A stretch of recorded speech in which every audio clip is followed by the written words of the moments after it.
ऐसे ही मैं ज़रा अपनी दिल की तसल्ली के लिए एक चीज़ पूछना चाह रहा हूँ, कितने लोग ऐसे हैं जिनकी ये सेकंड नहीं थर्ड अटेम्प्ट होगी? एक दो ऑनलाइन वालों, हाँ मतलब FAR 2 की जो है ना वो एक अटेम्प्ट, अच्छा ठीक है। बाकी फर्स्ट और सेकंड अटेम्प्ट वाले ना, अच्छा बोर्ड पे देखना दोस्त, एक चीज़ सुन लेना प्यारे भाई अच्छे तरीके से।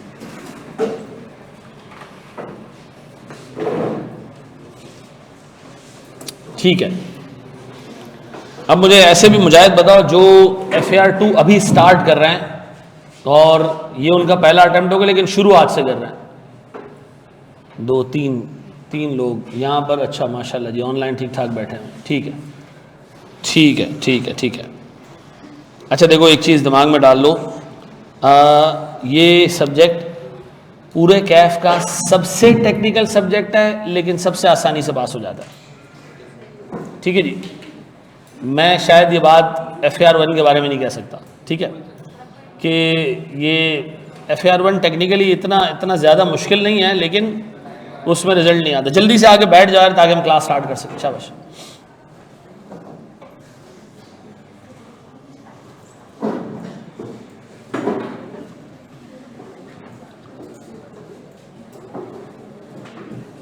बैठ जाओ सेटल हो।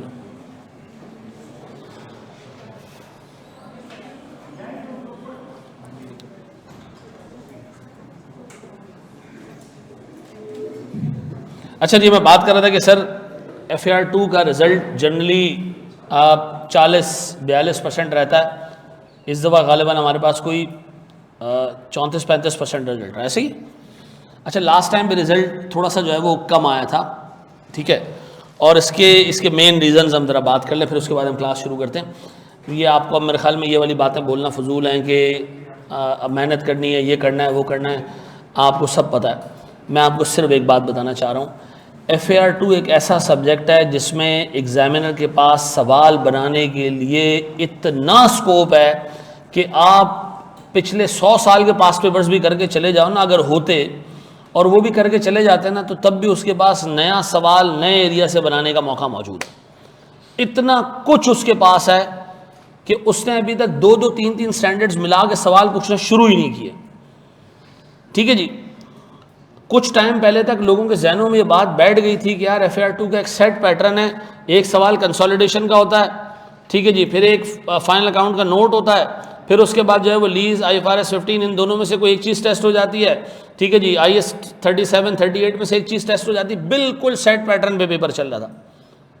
2 अटेम्प्ट पहले उसने कंसोलिडेशन का सवाल उठाया, हटा दिया, और फाइनल अकाउंट्स के ऊपर उसने उठा के 18 नंबर का सवाल पूछ लिया। और आप यकीन करें कि लोगों को ये लगा कि सवाल फाइनल अकाउंट का है, लोग नहीं अटेम्प्ट कर पाए, मुश्किल पेश आई उनको, जबकि वो सवाल फाइनल अकाउंट का था ही नहीं। ICAP के एग्जामिनर ने एक सवाल उठा के पूछा, PNL बनाने को दिया, बैलेंस शीट बनाने को दी, और उसके अंदर हमारे ही कोर्स में जो 5 स्टैंडर्ड्स हैं उन पे एक एडजस्टमेंट डाल दी, और सिर्फ एक एडजस्टमेंट उसने फाइनल अकाउंट की डाली जिसकी टोटल वेटेज 5 नंबर की थी। और लोग उस पर क्या हो गए, बोल्ड हो गए कि जी फाइनल अकाउंट आ गया, जी फाइनल अकाउंट आ गया। मैं आपको आज बता देता हूँ, लास्ट टाइम हमने बड़ा जोर लगाया था कि पूछेगा पूछेगा पूछेगा, उसने कंसोलिडेशन पूछ ली। अब आपकी तैयारी का स्कोप बड़ा हो चुका है। वो फाइनल अकाउंट जिस पर आप थूकते भी नहीं थे वो अब पूछता है भाई, वो पूछेगा। दूसरा भाईजान, आप अपने हाथ में ICAP की स्टडी टेक्स्ट रखेंगे, चाहे आपको आपका टीचर कुछ भी बोल दे, आप अपने स्टडी टेक्स्ट की एक एक लाइन को देखेंगे कि यार ये चीज़ तो अहमद रजा ने नहीं छुड़वा दी, कहीं ये चीज़ तो नहीं छुड़वा दी, कहीं ये चीज़ तो नहीं छुड़वा दी।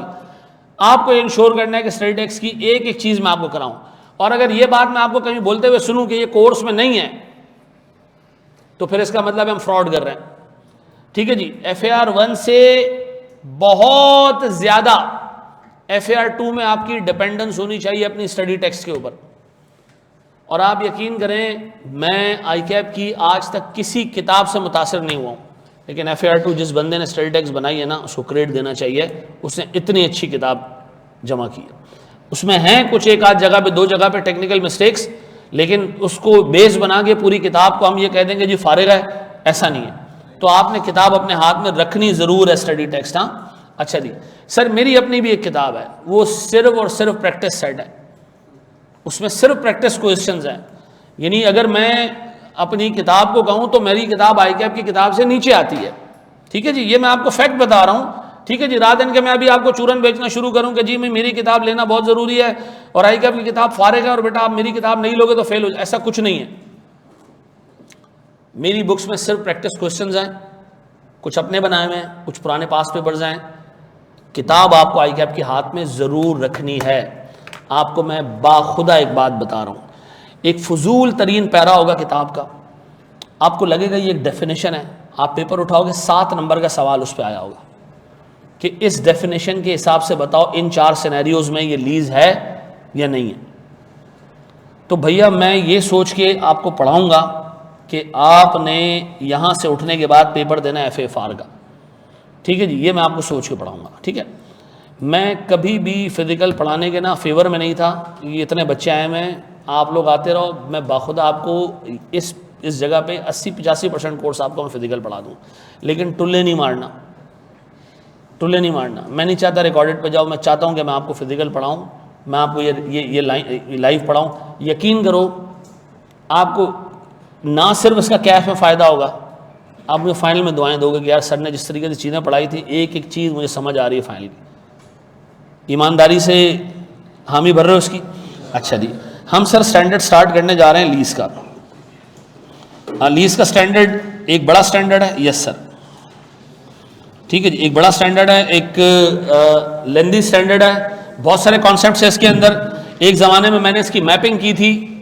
मैपिंग करने का मतलब है इस स्टैंडर्ड में कितने कॉन्सेप्ट्स हैं, तो इस स्टैंडर्ड में सर 41 कॉन्सेप्ट्स हैं, ठीक है जी। 41 छोटे बड़े कॉन्सेप्ट्स हैं जिस पे आपको जो है वो दिमाग लगाना है। एंड में मैं उनकी एक समरी दे दूंगा, एक एक चीज़ के आगे रूल लिखा होगा, आपको याद रखना होगा, ठीक है जी।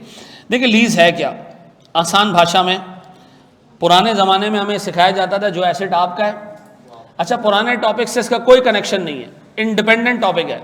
शायद कोई टीचर लीज से कोर्स भी स्टार्ट कर सकता है FAR 2 का, इसमें कोई मसला नहीं है, ठीक है जी। तो जो बंदे पिछले, हमने अभी तक 2 स्टैंडर्ड्स कवर किया है, IFRS 15, IFRIC 1, वो अगर आपने नहीं भी पढ़े हुए, आप इस पर्टिकुलर टॉपिक को इंडिपेंडेंटली लेके चल सकते हो, इसका कोई कनेक्शन उन 2 टॉपिक्स के साथ नहीं है, ठीक है जी। अच्छा, बोर्ड पे देखो दोस्त, हाँ वो बाकी के जो है वो 2 प्रीमियम लेक्चर से ले लेना, लेकिन इस वक्त यहाँ फोकस कर लो यार। अभी मुझसे ये कोई भी सवाल ना पूछे कि मैं हॉस्टल में रह रहा हूँ, पानी खत्म हो गया है, लोटा हमने किस साइज़ का लेना है, बाल्टी किस साइज़ की, सारी क्लास के बाद, ठीक है जी। बोर्ड पे देखना दोस्त।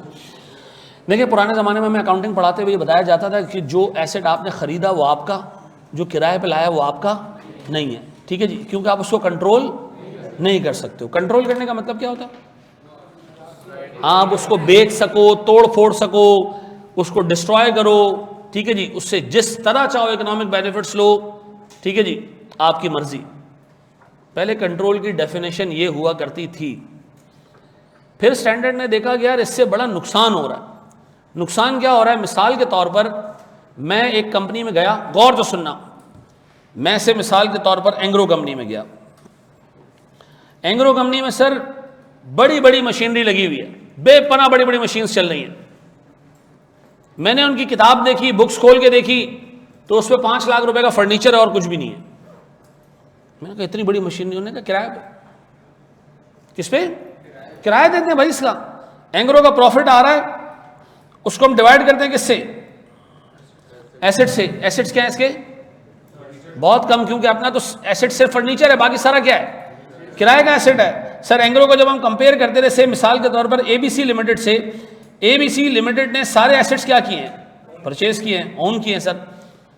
अब ये जो प्रॉफिट कमा रहा है, ठीक है जी, मे बी इसका प्रॉफिट 1000 रुपये का होगा, ज़्यादा होगा, क्योंकि रेंटल पे करने की वजह से एंग्रो का प्रॉफिट कम आता है। लेकिन सर जब ये अपने एसेट्स लेता है तो इसके एसेट्स बहुत ज़्यादा हैं। अपेरेंटली लोगों को क्या लग रहा है कि दोनों का रिटर्न ऑन एसेट में सिग्निफिकेंट डिफरेंस है। थोड़े से एसेट से एंग्रो इतना पैसा कमा रहा है, यार देखो बड़े कमाल की कंपनी है, ऐसा है या नहीं? आपको नहीं लग रहा ये मिस रिपोर्टिंग है? बहुत बड़े बड़े एसेट जो इस्तेमाल कर रहा है वो इसकी बुक्स पे ही नहीं आ रहे हैं, जबकि उससे कमाई गई इनकम इसकी बुक्स पे आ रही है। ऐसा है या नहीं है? तो स्टैंडर्ड ने कहा भैया जो भी किराए पे एसेट लेकर आएगा वो अपने पास एसेट को तो रिकॉर्ड नहीं कर सकता, लेकिन उसको यूज करने के राइट को अपने पास रिकॉर्ड करेगा। किसको? Right to use. ऐसा जो उसका राइट टू यूज है, राइट ऑफ यूज है, उसको क्या करेगा? अपने पास रिकॉर्ड करेगा। ऐसा तो हमने एक नई अकाउंटिंग चलाना सीखी, वो क्या है जी? कि आप एसेट को रिकॉर्ड ना करें बल्कि उसके राइट को रिकॉर्ड करें। ऐसा राइट को हम रिकॉर्ड करेंगे एज एन एसेट। क्या राइट एक टेंजिबल एसेट है या इंटेंजिबल एसेट है? ये एक ऐसा इंटेंजिबल एसेट है जो अपने एक स्पेसिफिक स्टैंडर्ड के अंडर चलता है। आमतौर पे इंटेंजिबल्स के स्टैंडर्ड में जाते हैं IAS 38 में, लेकिन अगर कोई इंटेंजिबल ऐसा हो जिसके लिए अपना कोई स्पेसिफिक स्टैंडर्ड हो तो फिर वो IAS 38 में नहीं जाता। तो आपने राइट ऑफ यूज, जो कि इस्तेमाल करने का राइट है, उसको अपने पास रिकॉर्ड करना है। एसेट को नहीं, किसको? इस्तेमाल करने के राइट को। ऐसा तो मुझे एक बात बताओ, इस इस्तेमाल करने के राइट को हमने कैलकुलेट करना सीखना है। ऐसा मुझे बताओ, किसी भी एसेट को आप रिकॉर्ड किस पे करते हो? कॉस्ट पे। जितने पैसे आपने उसके लिए पे करने हैं या कर दिए हैं, ऐसे ही है ना, उसको आपने उस वैल्यू पे रिकॉर्ड करना है। ऐसा है? अच्छा, अब गौर से सुनना मेरे प्यारे बच्चों। मैं हूं एक लेसी। लेसी क्या होता है? जिसने किराए पे एसेट लेना है। मैं जाता हूं एक बंदे के पास जिसका नाम है सर, लेसर के पास में जाता हूं। मैं लेसर से कहता हूं मुझे एक एसेट चाहिए भाई किराए पे। उसने कहा जी बिल्कुल आपको एसेट मिल जाएगा। गौर से सुनना, एसेट उसने जो मुझे दिया उसकी फेयर वैल्यू 5,000 रुपये। कितने? 5,000 का एसेट है। इस एसेट की लाइफ से 20 साल है। ये एसेट किसका है? लेसर का है। कानूनी तौर पे मालिक कौन है? डॉक्यूमेंटेशन किसके पास है? लीगल टाइटल किसके पास है? लेसर के पास है। मैंने कहा यार लेसर भाई, मुझे ये लीज पे चाहिए, मुझे लीज पे चाहिए 3 साल के लिए। कितने साल के लिए? 3 साल के लिए। 3 साल बस इस्तेमाल करूंगा।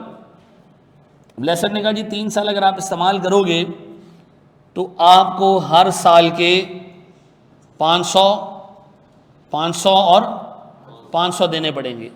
कब कब? 1 साल बाद, 2 साल बाद और 3 साल बाद। आपने 500 रुपये देने इस एसेट को खरीदने के लिए या 3 साल इस्तेमाल करने के लिए? 3 साल इस्तेमाल करने के लिए। ऐसा है? ऐसा है या नहीं? अब गौर से सुनना, मैंने ये एसेट उठाया और ले आया अपने पास। कितने साल के लिए? क्या मैंने कोई पाई पैसा उसको दिया? नहीं। मैंने कब देने पैसे? साल बाद, उसके साल बाद और उसके 1 साल बाद। ऐसा तो मुझे बताओ, आपने इस एसेट को खरीदा या इसको यूज करने का राइट खरीदा? कितने साल का राइट है ये? तो स्टैंडर्ड कहता है इसको रिकॉर्ड करो। हमने कहा किस पे? उसने कहा जो आपने कॉस्ट पे करनी है। हमने कहा 500 1500 पे रिकॉर्ड कर लें। उसने कहा कर लो, कोई मसला नहीं है, लेकिन तुम्हें एक बात पता होनी चाहिए कि एसेट को खरीदने के लिए अगर कोई कंसिडरेशन आपने 12 महीने या उससे आगे पे करनी है तो उसकी प्रेजेंट वैल्यू निकाल लो। हमने कहा अच्छा, तो इस 500 की 500 के में क्या निकालनी है? प्रेजेंट वैल्यू निकालनी है। अच्छा, अब सुनना जरा गौर से देख। सर हमें एक इंटरेस्ट रेट मार्केट से पता चला कि कितना जी? 10%। तो हमने कहा जनाब हम चूंकि खड़े हैं इस वक्त कहाँ पर? ये 0 पे, और हमने इस एसेट के राइट को हासिल किया है, तो हम क्या करें? इसकी वैल्यू कैसे निकालें? इन सब की प्रेजेंट वैल्यू निकाल लेते हैं। कैसे निकालें present value? Divided by 1.1 divided by 1.1 raise to power 2 divided by 1.1 raise to power 3। कितना कितना आ रहा है देखो जरा ना, ये कितना है? टोटल 1243 आ रहा है। पक्का? क्या ये सही कह रहा है मौलाना? फिर मैंने अपने आप से पूछा क्या मैंने और कोई पाई पैसा इस एसेट को इस्तेमाल करने के लिए देना है? तो जवाब आया नहीं। मैंने अपने पास इसको रिकॉर्ड किया आज। गौर से सुनना, किस नाम से? Right of use asset debit. कितने से? 1243। क्रेडिट क्या किया? नहीं, कैश तो दिया ही नहीं है ना मैंने कुछ। तीनों किस्तें कब देनी है? मैंने मुस्तकबिल में देनी है। तो मैं क्या करूं? पेबल बुक कर लूं? तो पेबल को हम आज के बाद नाम देंगे लीज लायबिलिटी। Lease liability. ऐसा कितने से? 1243। एक बात बताओ, ये राइट ऑफ यूज सिर्फ 1243 का, जबकि एसेट 5000 का। ऐसा क्यों भाई? पूरा एसेट थोड़ी लिया मैंने क्या लिया है? इसको यूज करने का राइट लिया है। कितने साल के लिए? 3 साल के लिए। तो मैंने अपने पास इस राइट को अपने पास रिकॉर्ड कर लिया। राइट एक टेंजिबल एसेट है, इनटेंजिबल है? Intangible, that is covered in a separate standard. ठीक है जी, not covered in general standard IAS 38। अब बताओ, गौर तो सुनना, ये लायबिलिटी मैंने पे करनी है और इस राइट को मैंने इस्तेमाल करना है, ऐसा। पहले साल का एंड आया, ये राइट इस्तेमाल हुआ होगा, कितने साल, कितने साल का राइट है ये, तो इसको डेप्रिशिएट कर दें। आमतौर पे इंटेंजिबल्स अमोर्टाइज होते हैं, लेकिन आपके इस इंटेंजिबल के लिए उसके अपने स्टैंडर्ड ने वर्ड इस्तेमाल किया है डेप्रिशिएट। क्या इस्तेमाल किया है, कितने साल इसकी लाइफ है, तो बताओ इसको मैं डेप्रिशिएट करूं। डेप्रिसिएशन एक्सपेंस डेबिट कितने से, 1243 डिवाइडेड बाय 3 कितना, और मैं क्रेडिट क्या करूं, अलाउंस या राइट ऑफ यूज एसेट आप डायरेक्ट क्रेडिट कर दें, कितने से, 414 रुपए से। अब इस 1243 में हमने इंटरेस्ट भी लगाना है, पेमेंट भी करनी है, तो बताओ इसके लिए हमें काम करें, एक टेबल बना लेते हैं, ईयर बोर्ड पे देखना, फिर ओपनिंग लायबिलिटी, फिर इंटरेस्ट, फिर प्रिंसिपल और क्लोजिंग।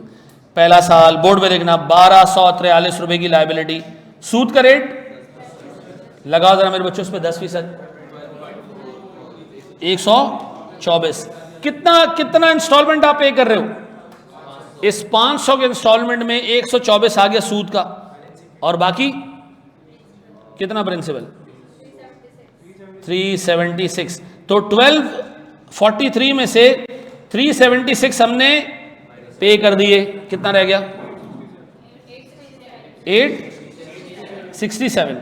बोर्ड पे देखना मेरे बच्चों, बताएं सर मेरे पास सेकंड ईयर में 867 है, लगाओ इस पे 10% का रेट 87, सर फिर 413, पक्का 500 रुपए का रेंटल है दूसरे साल भी, तो 413 प्रिंसिपल आ गया, 87 का सूद हो गया, बाकी 867 माइनस 413, 45,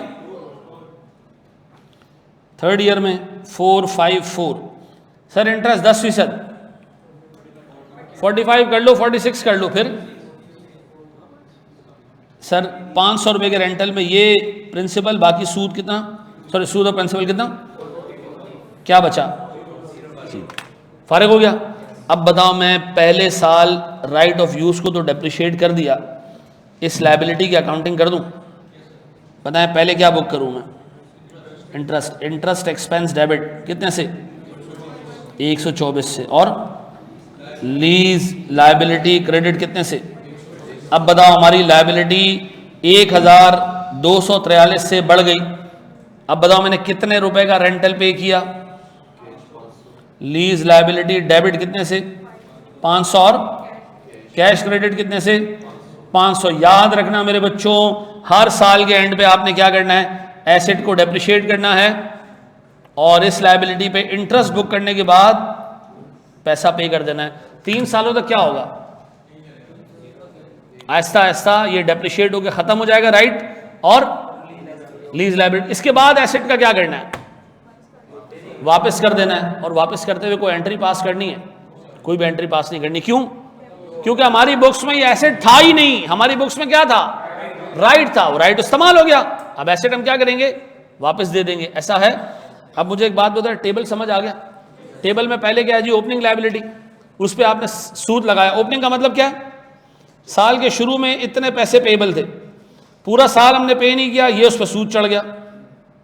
अब बताओ आप 500 रुपये पे करना चाह रहे हो, तो याद रखना बोरोवर और लेंडर के बीच में जो पहला क्लेम सेटल होता है वो किसका होता है, इंटरेस्ट का होता है। तो हमने 124 रुपये इंटरेस्ट के नाम पे दे दिए, बाकी इस 1243 में से हमने 376 रुपये प्रिंसिपल के तौर पे दे दिए। 376 कैसे आया, 500 के रेंटल में से 124 हमारा सूद आ गया, और ऐसा है। अब मुझे एक बात बताओ, जो इंटरेस्ट है वो आपने रिकॉर्ड करना है, और साल के एंड में, और ये लायबिलिटी में रिकॉर्ड करना। इंटरेस्ट से आपकी लायबिलिटी क्या हो जाएगी, बढ़ जाएगी, और पेमेंट से लायबिलिटी क्या हो जाएगी, कम हो जाएगी। ऐसा है, ये बात समझ आती है मेरे बच्चों, ऐसा है। ये पहले कॉपी करें ताकि हम एक स्टेप आगे बढ़ें। कहाँ से कॉपी करना है जी मेरा बच्चा,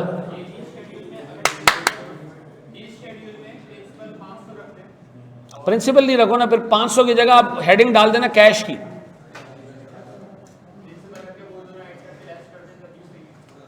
आप ये कॉलम की जगह ना यहाँ पे कैश का कॉलम भी बना सकते थे, उसमें आप पूरे 500 रखते, फिर आपको करना पता है क्या पड़ता, फिर आप कहते 1243 प्लस 124 माइनस 500, तब भी वैल्यू आ जाती। ठीक है ना, रुक जाओ तला, रुक जाओ, पहले कॉपी कर लो फिर बता रहा हूं।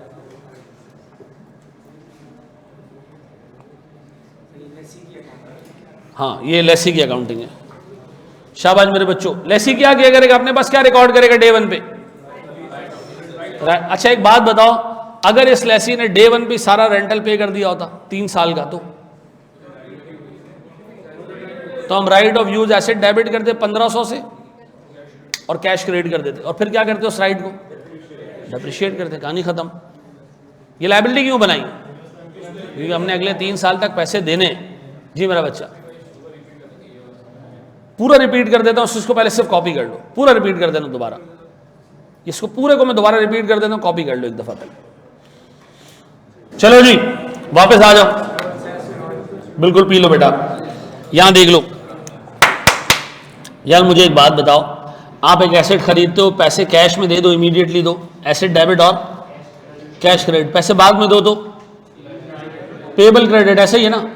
आपने यहां एक एसेट खरीदा है, ये टेक्निकली एक राइट खरीदा है, और उसके पैसे कब दे रहे हो आप, 3 सालों में। तो स्टैंड कहता है भैया जब कंसिडरेशन 12 महीने या उससे आगे चली जाती है तो उसमें सूद शामिल होता है।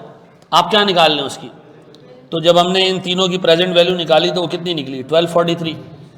हमने अपने पास राइट को डेबिट किया और लीज लायबिलिटी को क्रेडिट कर दिया, इसमें किसी को कोई मसला, पक्का। अब बताओ हमारी बुक्स में 2 लॉन्ग टर्म एसेट्स और लायबिलिटीज आ गए। लॉन्ग टर्म का मतलब ये 3 साल तक चलेगा और ये अगले 3 साल में पे होना है। तो मुझे बताओ जो 3 साल चलेगा इसको हम 3 सालों पे क्या करेंगे, क्या इस एसेट से मिलने वाले इकोनॉमिक बेनिफिट्स यूनिफॉर्म है, अगर हैं यूनिफॉर्म तो आप क्या करो, स्ट्रेट लाइन पे डेप्रिशिएट कर दो। अगर आपको लगता है कि जी इस एसेट का फायदा शुरू में ज़्यादा होगा बाद में कम होगा तो डिमिनिशिंग बैलेंस रख दो। जैसे आमतौर पे आप एसेट को डेप्रिशिएट करते हैं वैसे आप इस राइट को भी डेप्रिशिएट करेंगे एसेट को देखते हुए, ऐसा। फिर मुझे बताओ ये जो मेरे पास लायबिलिटी है 1243 की, इस लायबिलिटी को मैंने पे करना है ओवर नेक्स्ट 3 ईयर्स। तो बताओ जब मैंने पहला साल गुजार लिया तो मैंने कहा जी ये लायबिलिटी है तो सही, लेकिन इस पर क्या लग गया 10% का इंटरेस्ट भी, तो मेरी लायबिलिटी अब 1243 नहीं है बल्कि 124 और आ गया इसके अंदर। तो ये हो गए तकरीबन सर 1400 समथिंग या 1300 समथिंग, ऐसा। अब मैं गया सर मैंने 500 रुपये पे कर दिए लेसर को, तो लेसर ने कहा इस 500 रुपयों में सबसे पहला क्लेम कौन सा, अच्छा लेसर इज लीस्ट कंसर्न के इस 500 रुपये में इंटरेस्ट कितना है, प्रिंसिपल कितना है, ये अकाउंटिंग हमारी है। लेसर किस चीज़ में इंटरेस्टेड है, 500 रुपये में इंटरेस्टेड है बाबू। अब हमने जब लेसर को पैसे दिए तो हमने उसमें से 124 रुपये इंटरेस्ट के नाम पे अपने पास रिड्यूस कर दे, बाकी प्रिंसिपल के नाम पे। तो बताओ प्रिंसिपल 1243 का था, 376 कम हो गया तो ये बच गया, ऐसा। इसकी जनरल एंट्री क्या पास की होगी तुमने, पहले हमने अपने पास सूद को रिकॉर्ड किया, इंटरेस्ट एक्सपेंस डेबिट और लीज लायबिलिटी क्रेडिट, और फिर अगली एंट्री में हमने क्या किया, ये पूरा का पूरा रेंटल पे कर दिया। आप चाहते तो इन 2 एंट्रीज को कंबाइन करके भी बुक कर सकते थे, कैसे, इंटरेस्ट एक्सपेंस डेबिट कितने से 124 और लीज लायबिलिटी हम कम कर रहे हैं कितने से, सिर्फ प्रिंसिपल के अमाउंट से 370 और ऐसा। लेकिन मैं आपको इनकरेज नहीं करूंगा ये काम करते हुए, ऐसा। आप ये 2 एंट्रीज अलग अलग ही बनाना, हमने आगे डिस्क्लोजर्स बनाने हैं तो हमारे काम आएगा, ठीक है जी। ताहा भाई, जमशेद भाई, समंदर भाई, क्लियर हो गई, बढ़े आगे। अच्छा जी, अब मेरे प्यारे बच्चों मुझे एक बात बताओ, गौर से सुनो सुनो सुनो, सारी चीज़ें छोड़ दो, बोर्ड पे देखो, छोड़ दो लिखना, बन गए ना एंट्रीज। मुझे बताओ मेरे पास साल के एंड पे statement of financial position, statement of financial position क्या है, बैलेंस शीट है, क्या आएगा सर इसमें, नॉन करंट एसेट्स और करंट एसेट्स, फिर नॉन करंट लायबिलिटीज और, अच्छा एक बात बताओ, गौर से सुनो, गौर से सुनो, बोर्ड पे देखो, नहीं लिखो मनुष्यों। बताओ पहले साल रेंटल देने के बाद कितनी लायबिलिटी बच गई, लाइबिलिटी कितनी बच गई? 860। अगर हम एक काम करें, हम जाएं लेसर के पास, हम कहें जी खत्म कर दे लीज वीज यार, सारे पैसे मैं एक साथ दे देता हूं, 3 सालों के पैसों में से 1 साल तो दे चुका हूं ना, बाकी 2 सालों के पैसे एक साथ लो, जान छोड़ो, कितने पैसे देने पड़ेंगे? 867, यानी प्रेजेंट वैल्यू टर्म्स में ये पैसे बनते हैं। ऐसा है, ये टोटल लायबिलिटी हमारी। ऐसा है, इंटरेस्ट क्यों लायबिलिटी नहीं हमारी? Interest is a function of time, time लगेगा तो इंटरेस्ट रिकॉर्ड होगा। अब बताओ, अभी तो टाइम लगा नहीं है, पहले साल का जो सूद था वो तुमने दे दिया। मुझे बताओ 867 के प्रिंसिपल अमाउंट में नेक्स्ट ईयर कितना प्रिंसिपल पे करना है? 413, ये नेक्स्ट ईयर प्रिंसिपल पे करना है। ऐसा है, ये मैं डाल रहा हूं करंट लायबिलिटीज में 41। इस 413 के बाद कितना अमाउंट बच जाएगा? 454। ये 454 का आएगा कितना? अब बताओ जी, मेरे पास एसेट कितने का था शुरू में? 1243, 1243 का था, डेप्रिसिएशन 414 रुपए का आया, कितना रह गया? 829 या 828। ऐसा, ये कितने साल के राइट्स हैं? 2 सालों के। 3 साल के थे, 1 साल हमने यूटिलाइज कर लिए। अगले साल का जो राइट है वो करंट है ना बेटा ना। याद रखिएगा, long term assets, fixed assets, intangible assets जो लॉन्ग टर्म होते हैं, उनका कोई पार्ट करंट में नहीं आता। पीपी का कभी आपने देखा है कि पीपी का एक पार्ट करंट में आ रहा है, एक नॉन करंट में आ रहा है? नहीं। तो इसी तरह जो राइट है उसका कोई पार्ट करंट वारंट में नहीं आएगा। ठीक है जी, ये पूरा का पूरा कहाँ जाएगा? नॉन करंट में। क्या नाम है सर इसका? Right of use asset. कितने से? 829। करंट एसेट्स में क्या आएगा? करंट एसेट्स में कुछ नहीं आएगा। हाँ, कुछ नहीं आएगा, कुछ है ही नहीं। ऐसा है, ये बात भेजे में बैठती है सर, ये कॉपी करें सर, शाबाश। हैं ये 829, देखो 1243 का एसेट था, इसमें 414 रुपए डेप्रिशिएट हो गए, ये बच गया बाकी। ठीक है हैं? अच्छा एक बात बताओ, आखिरी साल जो पीपी का होता है उसमें वो करंट एसेट में आ जाता है? नहीं आता सर, ये हमें जिंदगी की आखिरी जिंदगी नॉन करंट में ही रहेगा। ठीक है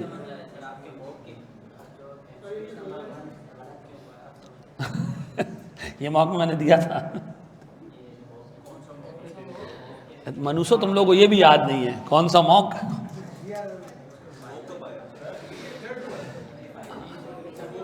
मौत आ गई, मौक नहीं आया है। चलो इसको कॉपी करो, शाबाश शाबाश। नॉन करंट लायबिलिटीज, ऐसी लायबिलिटी जो 12 महीनों से बियॉन्ड पे करनी है। अगले 12 महीनों में जो आपने प्रिंसिपल अमाउंट पे करना है वो करंट में, और उसके आगे जो प्रिंसिपल अमाउंट पे करना है वो नॉन करंट में। जी मेरा बच्चा, ये रहा देखो।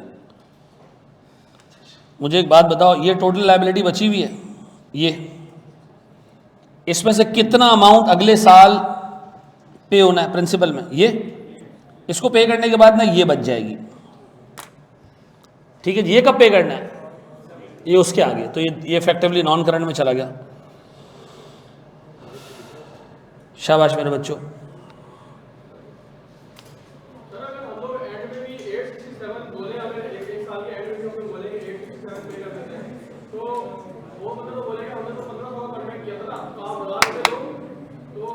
देखो फिर हम उसको बात कहेंगे ना कि यार एक चीज को कैश अमाउंट और एक चीज की डेफर्ड पेमेंट एक जितनी नहीं होनी चाहिए।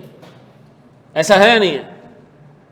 अगर आप आज एक चीज खरीदने जाएं और आप कहें जी मैं कैश में खरीदना चाह रहा हूं, या मुझे 3 सालों में इंस्टॉलमेंट बना के दे रहे हैं, तो क्या दोनों अमाउंट सेम होंगी?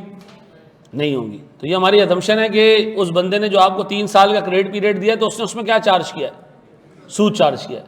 ठीक है जी। क्या प्रैक्टिकली ये पैसे दे के लीज खत्म हो सकती है? नहीं, प्रैक्टिकली ऐसा नहीं हो सकता। लेकिन एक बंदा अगर सोचे कि जी आज इसको ख़त्म करना चाहें हम, कि जी पैसे आज ही ले लो, तो फिर वो 500-500 नहीं मांगेगा, क्या मांगेगा? इनकी प्रेजेंट वैल्यू मांगेगा। ऐसा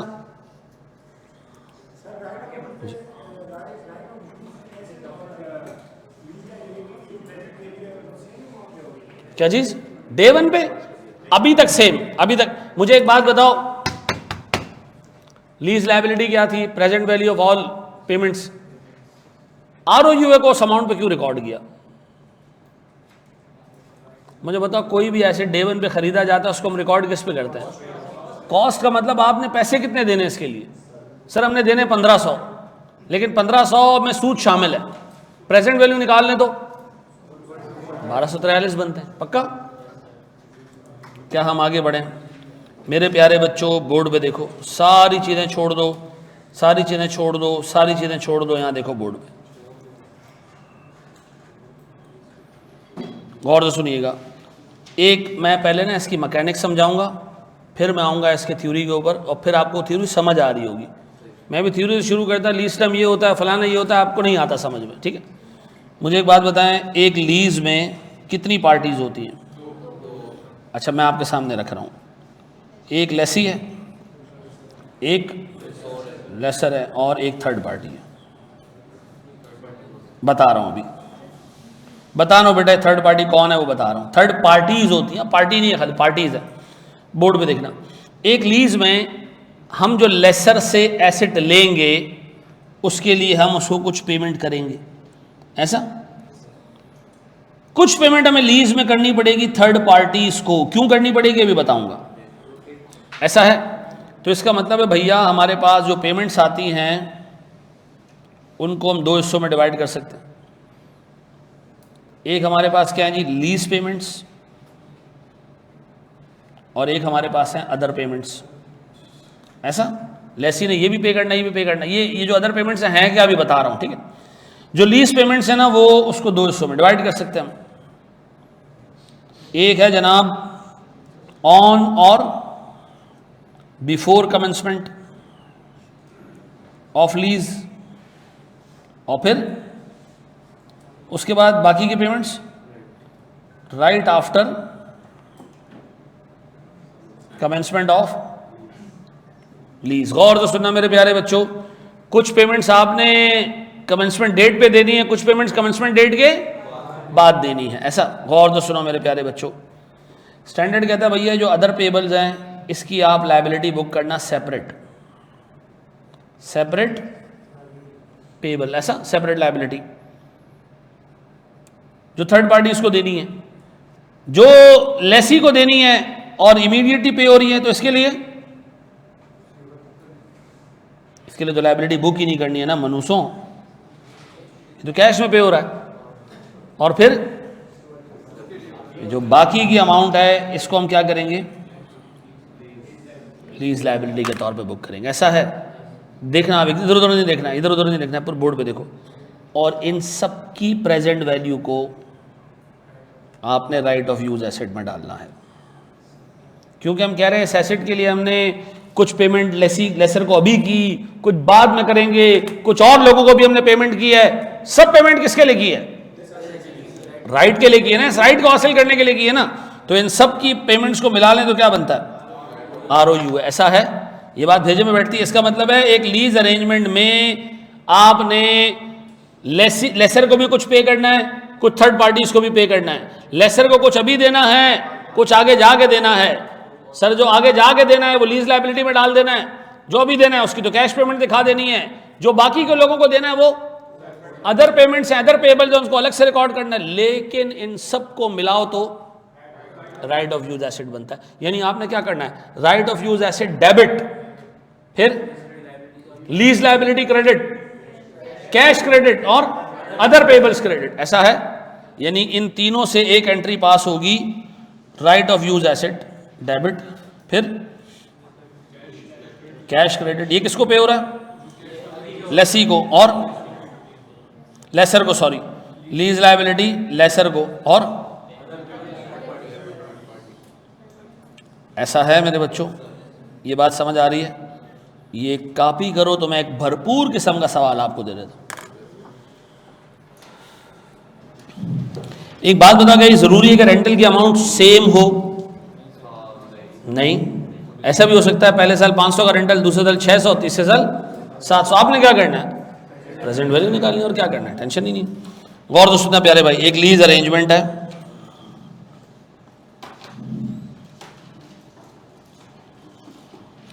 सर लीज अरेंजमेंट ये है कि एक डाउन पेमेंट है, डाउन पेमेंट है सर 100 रुपए की, ये डाउन पेमेंट कब पे करनी है? ईयर 0 पे, कमेंसमेंट डेट पे, जिस दिन लीज शुरू होगी डाउन पेमेंट उसी दिन दी जाएगी। यहां रुको रुको, नहीं लिखो नहीं लिखो, रुको। There is a difference between down payment and security deposit. अभी तक उस बंदे ने सिक्योरिटी डिपॉजिट की अकाउंटिंग नहीं पूछी है। सुनो, सिक्योरिटी डिपॉजिट क्या होता है, डाउन पेमेंट क्या होती है, सुन लो। आपने एक एसेट किराए पे लिया लीज पे, उसने कहा सर डाउन पेमेंट दे दें, मैंने 100 रुपये दिए। मैंने कहा ये एंड पे वापस मिल जाएगा ना? उसने कहा नहीं नहीं नहीं, ये आपने टेक्निकली शुरू में दे दिया, ये रेंटल का एक पार्ट है जो आपने शुरू में दे दिया।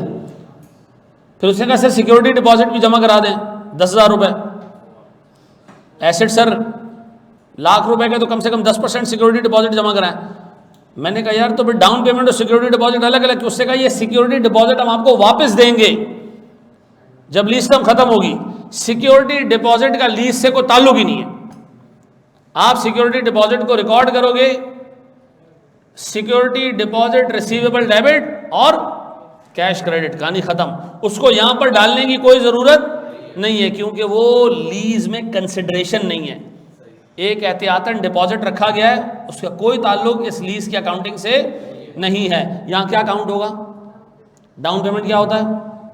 Once paid will never be refunded, ऐसा।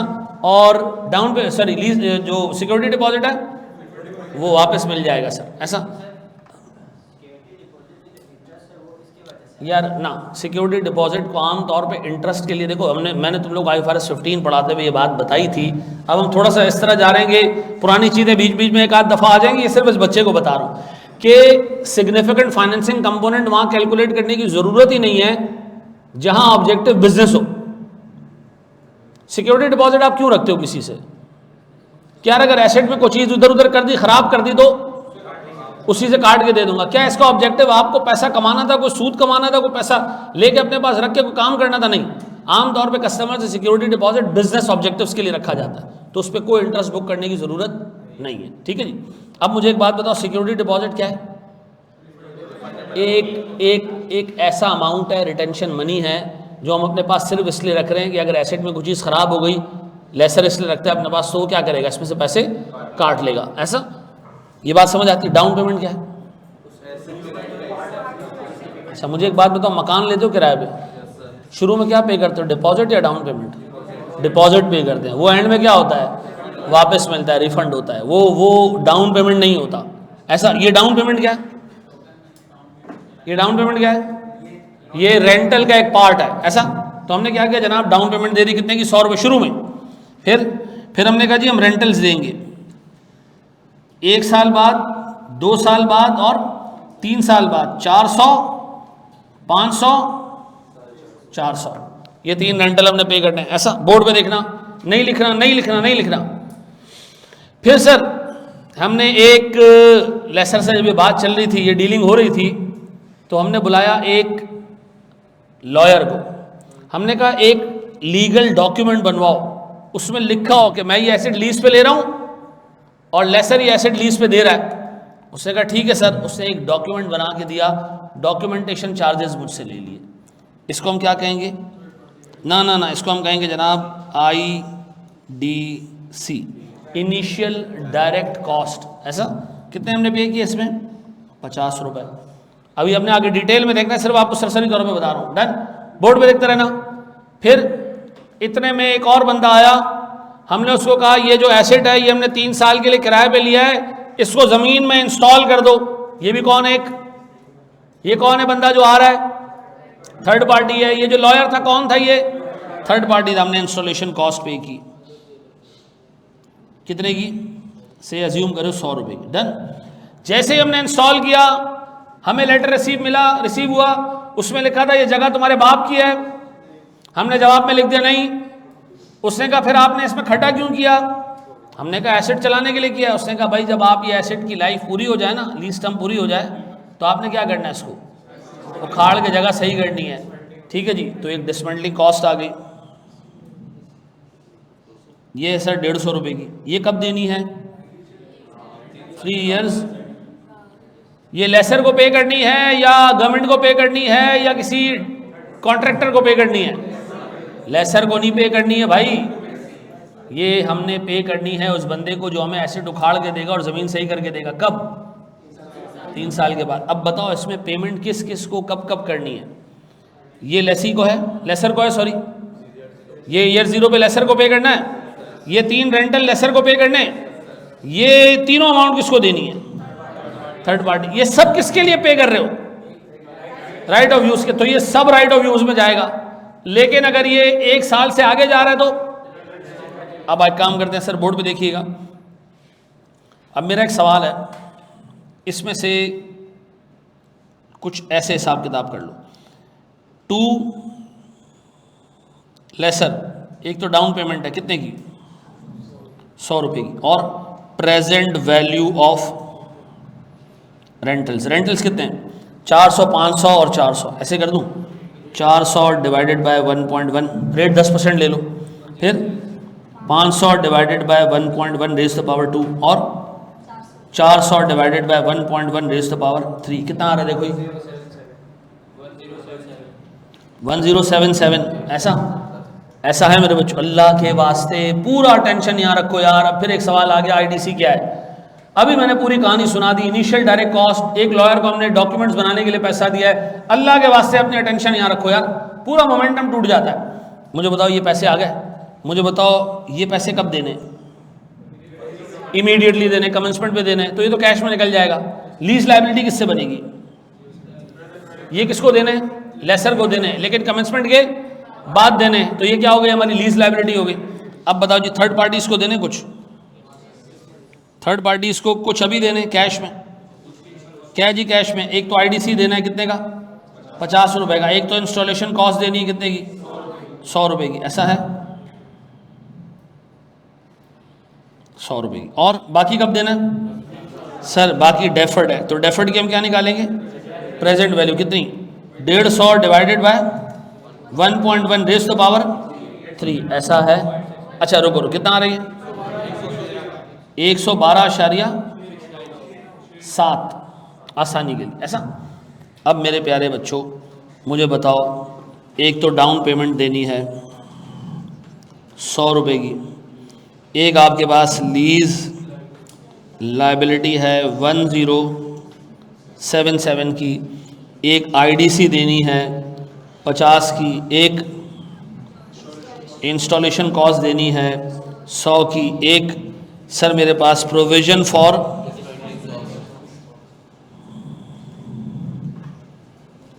कितने की मेरे बच्चों? इसको आसानी के लिए 113 कर दूं ताकि हमारी ज़िंदगी सुकून में आ जाए। क्या आ रहा है देखे ज़रा? 1300 पक्का? अब बताओ इसको ईयर 0 पे रिकॉर्ड कैसे करें?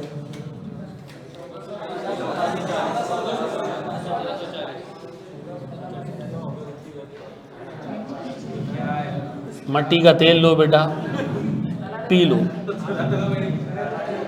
और सिगरेट उल्टी करके मुंह में डाल दो, ठीक है ना?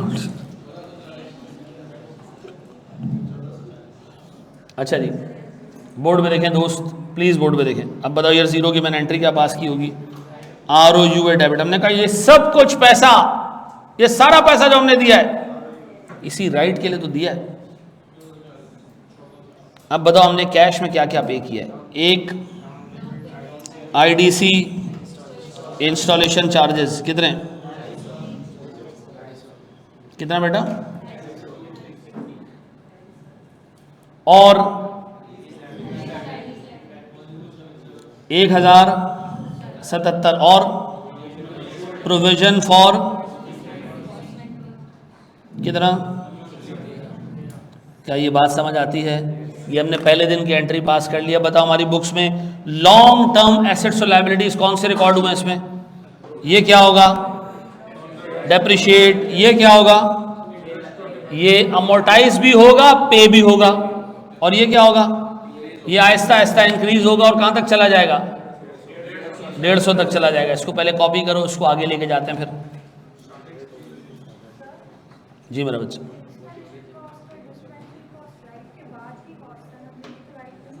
नहीं देखो, मुझे एक बात याद रखो, एक चीज़ और सुन लो मेरे प्यारे बच्चों, बोर्ड पे देखो। देखो इस राइट का मतलब सिर्फ ये नहीं है कि हमने जो लीज एसेट का राइट लिया वो नहीं, हम कह रहे हैं ये पूरा मुकम्मल एक एसेट है जिससे मैं क्या हासिल करूंगा, इकोनॉमिक बेनिफिट्स हासिल करूंगा। और इकोनॉमिक बेनिफिट्स हासिल करने के लिए इसको एक मखसूस स्टेट में लाना पड़ेगा। उस स्टेट में लाने तक के जितने खर्चे हैं, जिस तरह पीपी पे कैपिटलाइज होते थे उसी तरह इस पे भी कैपिटलाइज हो। ठीक है जी।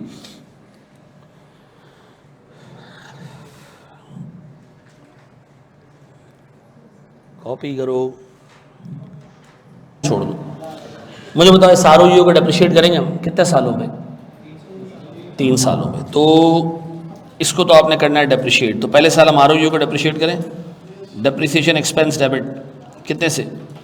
1440 डिवाइडेड बाय 3 कितना? एक बात बताओ, गौर से सुनना, गौर सुनना, छोड़ो छोड़ो, बोर्ड पे देखो, 2 मिनट कॉन्सेप्ट देता हूं तो बोर्ड पे देखा करो। ये जो पिछला सवाल था इसमें एसेट की फेयर वैल्यू कितनी थी? 5000। जब 3 साल हम इस्तेमाल कर लेंगे, ये एसेट ने वापस जाना है ना, तो लीज टर्म के एंड पे इसकी एक रेजिडुअल वैल्यू भी होगी।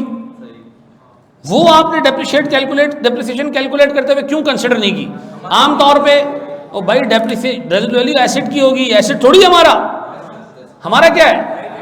खुदा के वास्ते साइड में से कभी भी रेजिडुअल वैल्यू माइनस नहीं करना, चाहे एग्जामिनर तुम्हें कितना भी गुमराह करे कि लीज टर्म के एंड पे एसेट की रेजिडुअल वैल्यू इतनी होगी, सुन लो, वसवसा डाल रहा हूं। आपने कहा ये एसेट की रेजिडुअल वैल्यू, मेरी बुक्स में तो एसेट है ही नहीं, मेरी बुक्स में है क्या? उसका राइट। तो उसमें से कोई रेजिडुअल वैल्यू माइनस नहीं कर। लीज टर्म के एंड पे आरओयू का बैलेंस क्या होना चाहिए? 0, क्योंकि राइट खत्म हो गया आपका इस्तेमाल करने का। अब बताओ जी मैं क्या करूं सर? 480 पक्का और अलाउंस। इसके बाद मेरे बच्चों मुझे एक शेड्यूल बनाना है। किसका? लीज लायबिलिटी का। कैसे बनाऊं sir? Year, opening, interest, principal और क्लोजिंग, 1, 2 और 3। अमाउंट कितना है? 1077। इंटरेस्ट रेट कितना? 108। रेंटल कितने का है? अलग अलग है सर। पहले साल का कितना है? 500, 400? 400। तो 400 में से 108 निकले तो 292। और मुझे बताएं मेरे पास सर ओपनिंग में से प्रिंसिपल घटा दो, 785 की लायबिलिटी रह गई। 785 पे इंटरेस्ट 79 और अब रेंटल 500 का है तो 421। Then sir 785 minus 421 would be 364 और 364 पे 36 रुपए का सूद, 400 रुपए में ये गया खत्म। ऐसा?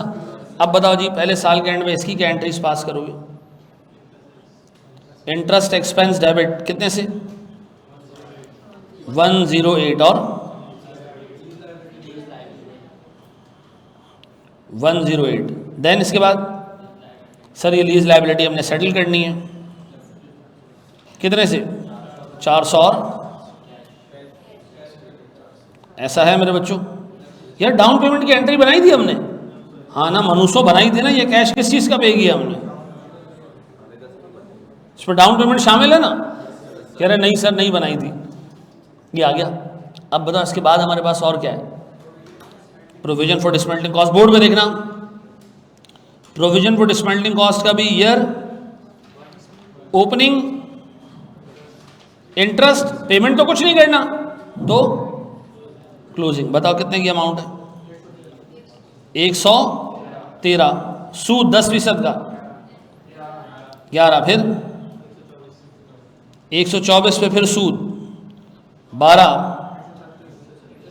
136 पे फिर सूद 14 रुपये और खत्म। अब बताओ इस पे क्या एंट्री पास करोगे? ईयर 1 क्या एंट्री जी? इंटरेस्ट एक्सपेंस डेबिट कितने से? 11 रुपये से और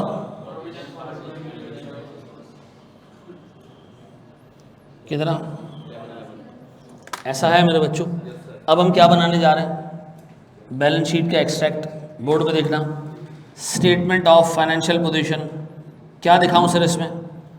नॉन करंट एसेट और करंट एसेट, फिर नॉन करंट लायबिलिटी और current liability. Non current asset में तो हमारे पास एक चीज सीधी सीधी मौजूद है, वो क्या है? ROU है। कितना? 1440 में थे, 480 डेप्रिशिएट हो गया तो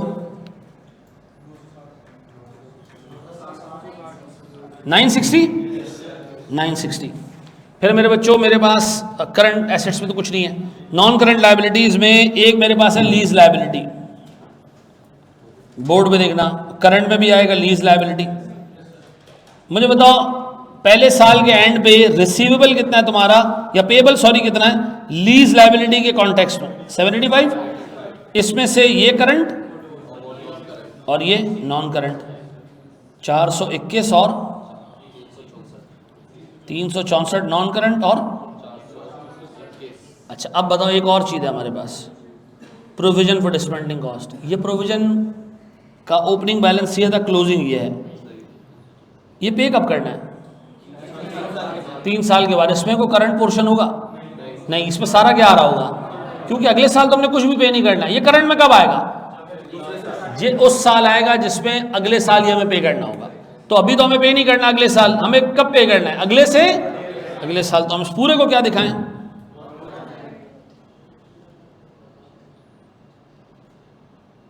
कितने से मेरे बच्चों?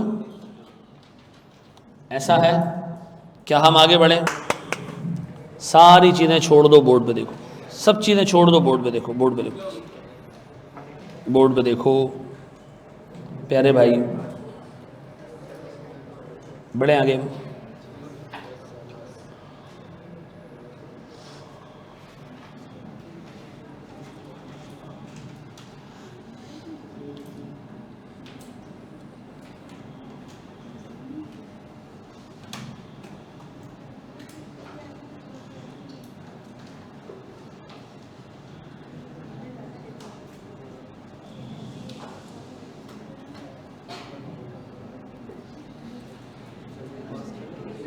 मेरे प्यारे भाई बोर्ड पे देख लो अल्लाह के वास्ते।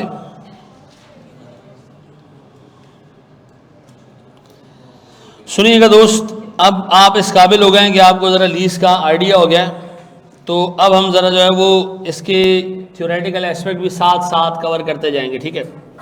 सुनो मेरे प्यारे भाई, सर IFRS 16 में एक कॉन्ट्रैक्ट फॉल करेगा अगर उसमें 4 चीज़ें हों। Number 1, sir, a contract is a lease if it conveys the right of use। ये एग्रीमेंट में ये लिखा हो गया हम एसेट नहीं बेच रहे बल्कि उसका राइट बेच रहे हैं, उसका राइट दे रहे हैं। पहली चीज किसका जी? एक एसेट का। इसका मतलब एक स्पेसिफिक एसेट। अब मेरी बात सुनो, लीज कॉन्ट्रैक्ट बन रहा है, हम एक गाड़ी लीज पे ले रहे हैं, ठीक है जी? लीज कॉन्ट्रैक्ट में लिखा जा रहा है एक कोरोला गाड़ी हम रेंट पे दे रहे हैं, इनफ है ये? या ऐसा होना चाहिए एक कोरोला गाड़ी जिसका नंबर ये है और जो है वो उसका इंजन नंबर पता नहीं ये है और फलाना ये है, इस कलर की है, इस मॉडल की है, इतना डिफाइन करना ज़रूरी है?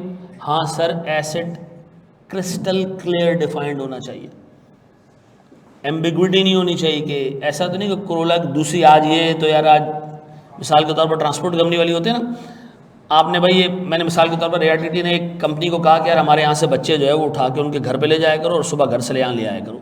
एक ट्रांसपोर्ट कंपनी वाले को हमने कहा, 5 साल का एग्रीमेंट कर लिया। उसने कहा सर मेरे पास बड़ी गाड़ी भी है छोटी भी है, जो दिल करेगा ले आया करूँगा। मैंने कहा मर्जी है तुम्हारी, ये लीज है। नहीं, क्यों? इसमें गाड़ी डिफाइंड नहीं है, ठीक है जी? पहली चीज़ क्या डिफाइंड होना चाहिए? Right of use asset convert होना चाहिए। उसमें ये नहीं लिखा होगा ये हमने एसेट बेचने के लिए कॉन्ट्रैक्ट किया। और ऐसा हो सकता है कि एसेट बेचे और पैसे टुकड़ों में ले? हाँ हो सकता है, लेकिन यहाँ क्या एसेट हम बेच रहे हैं? नहीं, हम क्या कर रहे हैं? एसेट। और क्या लीज के एंड पे एसेट वापस आएगा? हाँ। तो बताएं सर मेरे पास पहली चीज राइट ऑफ यूज होना चाहिए, दूसरा एसेट, और फिर उसके बाद sir period of time, lease term defined होनी चाहिए। अगर मैं एक एसेट किराए पे लेके जाऊं और मैं आपको कहूं कि जितना टाइम यूज़ करूंगा 500 रुपये महीने के हिसाब से दे दूंगा, लेकिन जब तक दिल करेगा इसको इस्तेमाल करूंगा, जब दिल करेगा वापस कर दूंगा, ये लीज नहीं है। क्यों? लीज में डे 1 से क्या डिफाइन होना चाहिए? टाइम पीरियड डिफाइन होना चाहिए। ऐसा आपने अक्सर देखा होगा ना कि आपने घर में कलर करना है तो आप क्या करते हो? सीढ़ी ले आते हो बाहर किसी के घर से, उस पर क्या देते हो? उसको किराया देते हो, ये लो भाई 200 रुपये दिन के, 300 रुपये दिन के ला के आप कलर किए जा रहे हो, और आप उसको कह रहे हो, बंदा कह रहा है वापस कब करोगे, आप कह रहे हो भाई मैं तो कलर का काम है, बस ये जब तक काम चलता रहेगा ये सीढ़ी वापस नहीं करूंगा मैं, ये लीज नहीं है। लीज क्या है जी, उसमें टाइम पीरियड क्या होना चाहिए, डिफाइंड। फिर कंसिडरेशन का मतलब क्या है, lease payments crystal clear defined होने चाहिए, कितने और कब कब पे करने हैं, ऐसा।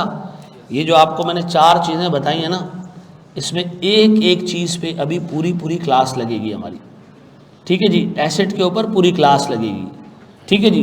पीरियड के ऊपर पूरी क्लास लगेगी सर, कंसिडरेशन पे पूरी क्लास लगेगी, और राइट ऑफ यूज़ के ऊपर पूरी क्लास लगेगी, ठीक है जी। अब बताएं जी, एक ऐसा कॉन्ट्रैक्ट जिसमें एसेट का इस्तेमाल का राइट आपने किसी बंदे को कन्वे किया हो for a limited period of time, और सर जो एसेट है उसमें क्या हो, प्रॉपर्ली डिफाइंड हो, और कंसिडरेशन क्या हो, प्रॉपर्ली डिफाइंड हो। ये 4 चीज़ें अगर किसी कॉन्ट्रैक्ट में हैं तो वो क्या है, वो लीज है। और लीज की अकाउंटिंग करेगा कौन, लेसर भी और लेसी भी। अभी हमने अकाउंटिंग किसकी सीखी है, क्या लेसी की अकाउंटिंग में कोई एक्सेप्शन है या इसी तरह अकाउंटिंग करनी है, इसी तरह करनी है। अभी एक्सेप्शन आगे जाके हम देखेंगे।